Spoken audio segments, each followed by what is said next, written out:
What's up, YouTube? It's Florita. You are now listening to another episode of We're Screwed Up Podcast, episode number 11. Let's get into it. Lucky cheese. Oh, you're going crazy. Oh my god. Yeah. She like, oh my god. Oh my god. Like The that. star. Yeah. The pretty Yeah. star. Oh my god. What's up, you guys? It's Florita. Welcome back to my YouTube channel. If you're new to my channel, how are you? If you're not new, welcome back. I am Florita Okami, yes. And I'm one of the newest commentary content creators. And I have some Baddies Tea review commentary for you guys today. But real quickly, you guys, let's get into the way Princess slapped the fire into Amara la Negra. I know you're probably like, whoa. I know. Let's get into it. Princess wasn't having it. Let's get into this clip. Let's all watch this real quick because it was crazy.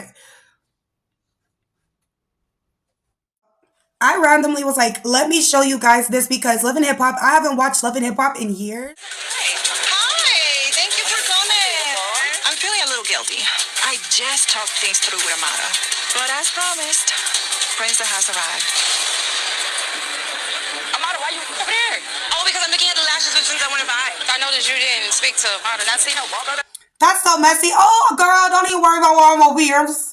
I'm just looking at some stuff. Oh, you ain't even say hi to Princess. They always see, they always. my friends. Oh, and Amara's not your friend. You don't consider her a friend. I'm not thrilled to be seeing Princess right now. Especially after the way she responded to the text message I sent to her out of courtesy. My guard is up because I highly doubt that she flew 3,000 miles just to buy some foreign lashes. What happened? I don't do the fake. But what did she Yeah, honey. Princess, one thing about Princess don't play. Princess don't play. do? Ask her.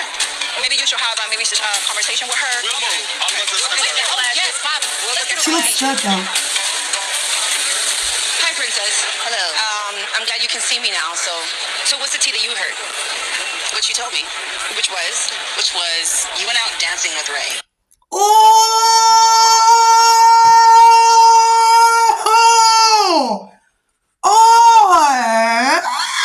Okay. Minus the violence part, that was kind of tea. So what's up with that? So what's up? What's the tea? You know what's up with me, girl.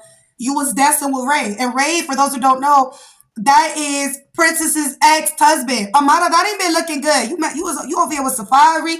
You over here with Ray. Okay. And then you tried to come back to me. You're supposed to be my friend. Shouldn't you have reached out to me before the meeting? It just threw me off and I knew something wasn't right. One thing I will say about Princess, she does not like that. I don't like that. I think anybody with genuine intentions don't like that. Princess has made it very clear on other episodes and other seasons, listen, I don't do well with the betrayal stuff. Don't try to be my friend and sit there. And then when you do become my friend, you have this weird intention and you do this behind my back because now I'm going to have to show you why I don't play. Ray comes up with these crazy ideas like this One Wish movie, and he never follows through. For Amara to fall for it, it just shows how dumb she really is. So why would I tell you something without me knowing what was...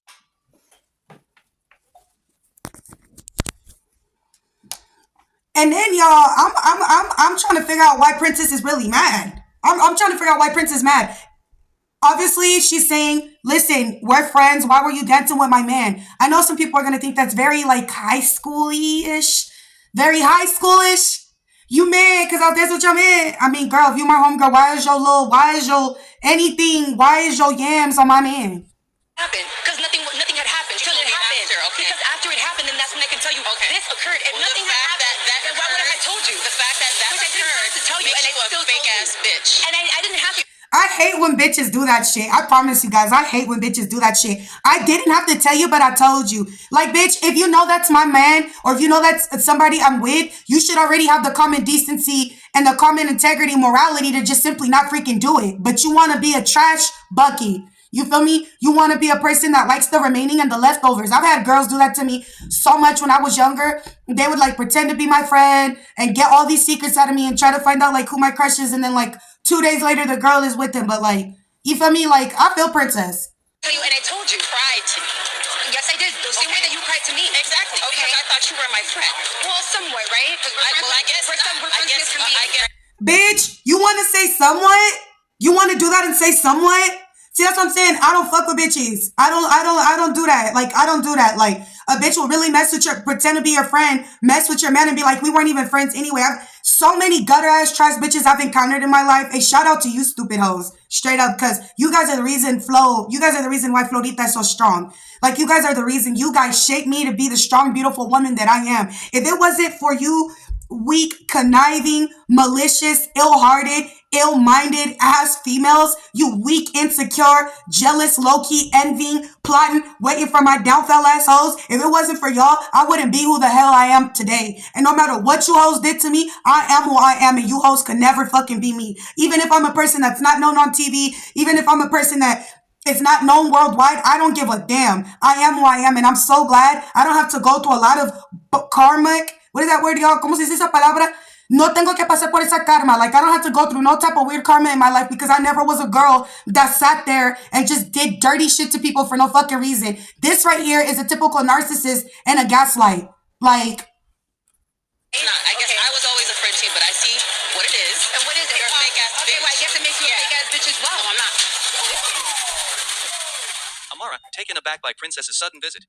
well, that was crazy, you guys. As far as that, I definitely feel like where Princess is coming from, just because in general, females can be so catty and so disgusting for no freaking reason. Like, girls could be bad as heck and they'll still try to find the reason to come, like, do something to you because they're jealous and they don't have the happiness, they don't have that glow that you have. And I want to talk to my girls today, or anybody going through that type of stuff. That has nothing to do with you. Because somebody's deciding to be shitty and treat you like crap, that has nothing to do with you. You keep being a good person and you keep shining, okay? You don't let that type of stuff stop you. And if you are a strong-willed person, it's not that you're bitter. It's not that you're letting the ways of the world change you. It's because you're standing in all 10 and you know how you have to carry yourself. Certain people have to carry themselves certain types of ways in this world. And that's the way, and that's fine. Because sometimes when you act nice all the time, people play with you. And I felt like Princess was having a moment of vulnerability with Amara La Negra. And that Amara La Negra, quite frankly, isn't shit for doing that to Princess. Because Princess is definitely, from what I've seen of her history on TV, when she's down for you, she's down for you. So for people to turn around, or a bitch to turn around and be like, oh, well, somewhat. Yeah, bitch, now it's somewhat because you're shaking your dirty ass on my man. Now it's somewhat. Moving along. So, oh yeah, and by the way, her stupid homegirl tried to jump into it, and Princess literally mopped the crap out of both of them. Amara ended up walking away crying. Like, bitch, you got slapped like the 304 that you are. To the blades! Anyway, off to the blades with you. Off to the blades with you. Midwest was pretty intense. I don't even know what order to go through, because I feel like they've showed Jocelyn's Cabaret reunion. Let's talk about Jocelyn's Cabaret reunion, honey. Now, we're going to talk about Jocelyn. Yeah. So Jocelyn's Cabaret was freaking, I mean, it started off, all the girls, you know, they're doing their confessional talk. Jocelyn is talking her stuff to Janisa, and she's like, listen, I'm not playing with none of these girls. These girls are going to get pretty much everything you guys saw in the trailer, right? What is there to keep going more on about? So let's just talk about the highlights. Raven jumping up and hitting Moni like that. Wow. Like she jumped up like Frosted, like Tony the Frosted Flakes. Like, she must have jumped up like she did basketball or something. And people, Moni, I don't like that Moni made it seem like she beat up Raven. I'm sorry. As small as Raven is, I'm going to have to give it to Raven. I'm going to have to give that shit to Raven. Raven really must have hopped up, and they was trying to make it look like she was scary at first. She wasn't. She hopped up and bopped freaking Moni. Okay, who else was getting into it? Lex. I think there's so many Lexes this season. Lex on Baddies. She was getting into it with some other girl. There was another girl. I can't even remember their name. She walked up in the dressing room trying to start smoke with that one girl. And I can't remember who she is, but she's somebody like, even Lex couldn't really take her. I'm just being honest. And she was like, girl, you ain't gonna come up in here, la, la, la. She mopped her too. Danny is about to be crazy. I can see she's getting into it with people. And then, you know, Janisha was like not being shady. She was being honest. Like, listen, Moni, if you're not here for the cabaret, let's give this moment to the girls who really came here. Because how you gonna come on here and admit that you only came here for a check? And the reason why the thing that separates Jocelyn's Cabaret with Baddies is because it has more substance. There's way more going on Jocelyn's Cabaret. There literally is way more going on Jocelyn's Cabaret. There's dancing, there's choreography. It's way more organized. The girls half the time are like, listen, we're not going to keep fighting each other. We're not doing that shit. We're not doing that shit. We're about to sit here and we're about to do the Jocelyn's Cabaret. Not to say that they don't like each other, because a lot of the girls from Jocelyn's Cabaret and Baddies, they be linking up. Because honestly, when you're on Zeus, you guys are all co-workers. So it's kind of cute to see when the other cast members get together and take pictures and stuff, and they actually get along and they actually watch each other's shows. It's kind of funny and it's kind of cool. So yeah, that was that. Drea and Danny are supposed to get into it. Other than that, y'all, there wasn't really too much going on. Like, they saved the Raven and Moni fight for last. Obviously, it's about to be crazy. Oh, Ocean and Isis. It ends with Isis and Ocean getting into it. Ocean came out real crazy, y'all. Like, I don't know if these girls be inebriated on the booger sugar, but they be coming out like crazy. Like, Ocean came out real turned up. And her and Isis got to tussling. I look like Isis about to get the best of her too because, yeah. So that was that. Now let's get into Baddies Midwest. Ivory, you know, we're gonna talk about the highlights. Ivory kind of came up to the OGs and she's like, listen, I don't like that game that you guys played. Natalie Nunn pretty much admits that she's the one who did it. Big Lex comes out upset and wants to fight Ivory again because I guess Ivory threw some water on her, threw whatever was in her cup, but just like, ugh, you know what I mean? So she wanted to smoke with her again. She wanted to smoke. And, you know, Ivory, she was like, I told y'all I'm done. Because it can get overwhelming with the fighting and the fighting and the fighting and the fighting and the fighting. It gets overwhelming. Biggie getting off on Jaden Alexis because she went out with Anna was so stupid. And Anna was like, okay, I shouldn't have went out with you to go shopping. I was like, girl, what in the middle school is this? Jaden Alexis looking like, bitch, I don't give a fuck about none of you girls. Really, like really in real life. Like I really get to the bag in real life. Zeus Network been begging Jaden Alexis to be on there for the whole time Krishan was on there. And that's damn near 4 or 5 years they wanted Jaden Alexis on the damn network. So anyway, moving on. Yeah, Akbar looked good in her confessionals. It was sad to see Rolly treating Slim the way she's treating her. Slim, I really do hope she has like a plan B type of thing because I mean like to continue being treated like that is crazy work. But Slim is holding her own. She holding her own. Summer and Emma, all those girls coming downstairs with her like a problem, like trying to copy Bad Girls Club, like they finna do something. They look so dumb. How are you bragging about being a mom or you keep saying every damn near episode how you're a mom and you sit there and you teaching your kids on how to be a bully? When is and why is it okay? Like Summer has been like that. That's why she frustrates me as to why she's on the show. I really believe that girls who sneak people should not be allowed on the show. If you're not allowed to hit the boss, if you're not allowed to put your hands on the boss, girls should not be allowed to be on the show. That is sneaking. That's literally cheating. Why should you be allowed a spot on the show when you're not a fair person? Everybody deserves a fair spot, a fair one. So why should you be on the franchise if you can't control yourself and you have a mental instability issue? Like you can't be hurting for money that bad to the point where you're doing whatever it takes to treat people like that because people like Summer, people that go picking on people like that, those are people that end up getting unalived. That's a girl that's going to get unalived if she don't stop. And I'm not lying. It's true. You could get unalived. Somebody going to unalive you or hurt you real bad. Somebody not going to play with a girl like y'all. You or a guy. If you're the type of guy that you're willing to do whatever it takes to get to the top, there's always somebody at the top that's going to come bring you fumbling, knocking your dumb ass down because you think you're equal to everybody. And God broke everybody's mold different. You cannot be like everybody. And you need to be fair. I don't think that Summer needs to be on that show. I think that Rolly, whatever character they have her play, I don't care how much makeup they do on this girl. I don't care how many surgeries this girl's had. Rolly, this season, to me, in my opinion, she's proving herself to be a very ugly, disgusting human being. To treat somebody like modern day slavery on television, knowing you had a good past with this girl, the fallout, whatever those two had, is not that deep for Rolly to sit up there and take. And every time Rolly treats Slim like that, you could see the pain more and more in Slim's face, like in her eyes. Like, I really thought that Rolly was going to be kind of cool with Slim. Like, I thought she was going to tell her not to do it. And then she's like, oh, she gets more and more big. And then eventually she becomes a crackhead. Why are you calling her that? Like, what are we doing right now? Since when is it okay to dehumanize a person on television?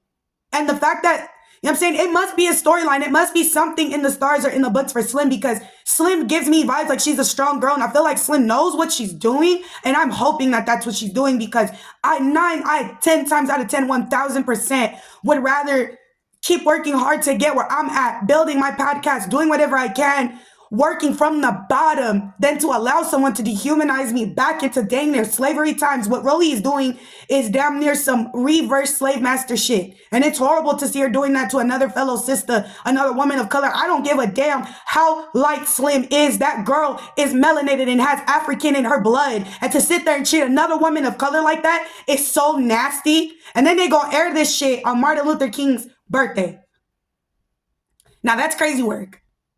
They gonna air this shit near Martin Luther King's birthday, bro. Because if I'm not certain, okay, sure, I'm off a day or two, doesn't matter. We're literally doing this before Black History Month. So since when is it not okay for a biracial person to not claim the melanated side of themselves? Like, who the f are you? Who are we to tell them that? So much for tuning in. I hope you guys have a good rest of y'all week. Bye. And it's only for the show. I'm a rockstar. I just bought the thotties for promotion. I'm a rockstar. 2 bands for this coat. I'm a rockstar. I jump on the stage in 2